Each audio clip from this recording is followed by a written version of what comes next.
Bonjour Stéphane Rossignol. Bonjour. Merci d'être avec nous. Vous êtes le maire de la Grande Motte. J'imagine que depuis hier, vous êtes très, très sollicité. Votre réaction déjà suite à l'arrestation de l'auteur présumé de cet acte antisémite hier soir à Nîmes? Oui, une journée éprouvante, vous vous en doutez, pour un maire lorsqu'il est confronté à un attentat dans une ville qui n'aurait jamais pensé l'être, une ville touristique, balnéaire. Et cette nuit, lorsque le préfet de l'Hérault m'a téléphoné pour m'informer immédiatement de l'interpellation du suspect après un échange de tirs à Nîmes, j'étais bien entendu soulagé. Et ce matin, à la fois la communauté juive et la population de la Grande Motte et les touristes nombreux qui sont là encore cette semaine ont été soulagés d'apprendre cette arrestation rapide. Oui. Moi, je salue le travail mené par la police scientifique, judiciaire et surtout par les policiers du RAID et de la BRI qui ont interpellé et qui ont échangé des coups de feu avec cet individu très dangereux, ce qui montre bien la détermination qui était la sienne hier matin à 8h15 quand il est venu incendier des véhicules et qu'il s'est attaqué à la synagogue. Et vous le savez, le pire a été évité, puisqu'on a réussi, par l'intervention rapide des pompiers de la police municipale, à éviter l'incendie total de la synagogue. Faut rappeler qu'il y avait 5 personnes dont le rabbin de la synagogue qui se trouvait à l'intérieur de l'édifice. Le jour de Shabbat. Le rabbin est présent le jour de Shabbat.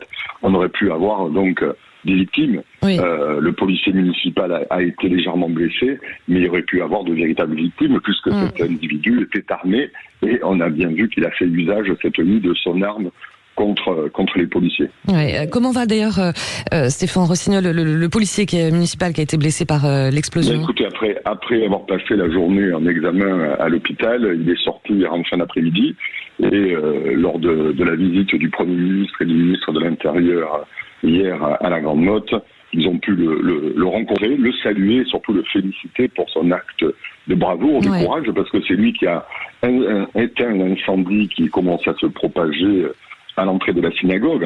Avec l'inspecteur, il a arrêté le feu sur la porte de la synagogue et ensuite en allant vers les véhicules en feu, c'est là où, après une explosion d'une bouteille de gaz, il a été projeté au sol.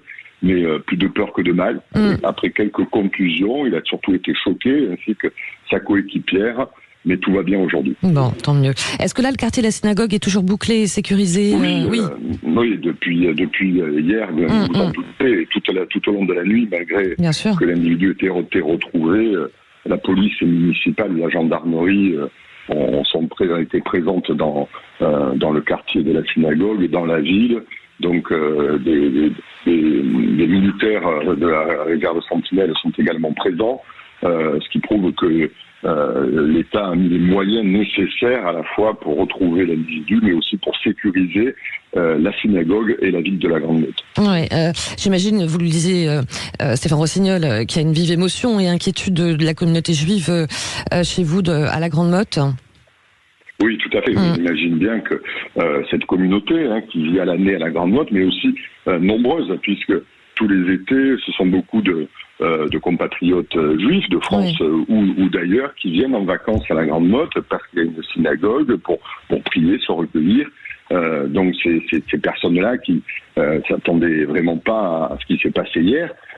C'était à quelques minutes de se retrouver pour Shabbat, vous le disiez, c'était Shabbat hier, et le Shabbat allait commencer quelques minutes après l'intrusion de cet individu.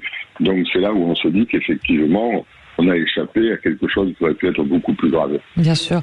Dernière petite question, comment vous envisagez la réouverture prochaine et la protection justement de la synagogue pour rassurer les fidèles ?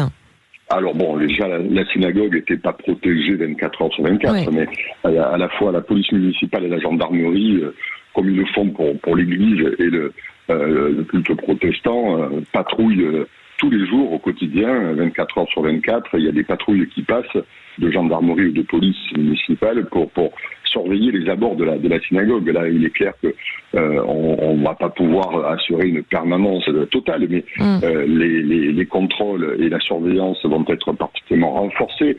Vous savez que le travail fait par les enquêteurs a pu se faire grâce aux caméras de la ville, de la synagogue, ce qui prouve une fois de plus l'utilité des caméras.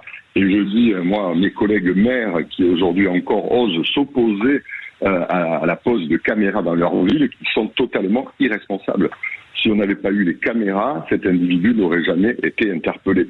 Donc, arrêtons de condamner les caméras de vidéoprotection qui permettent, dans cette affaire comme celle-ci, d'assurer une protection. Et la ville possède 110 caméras et ça me renforce dans la conviction que nous devons continuer à investir là-dedans.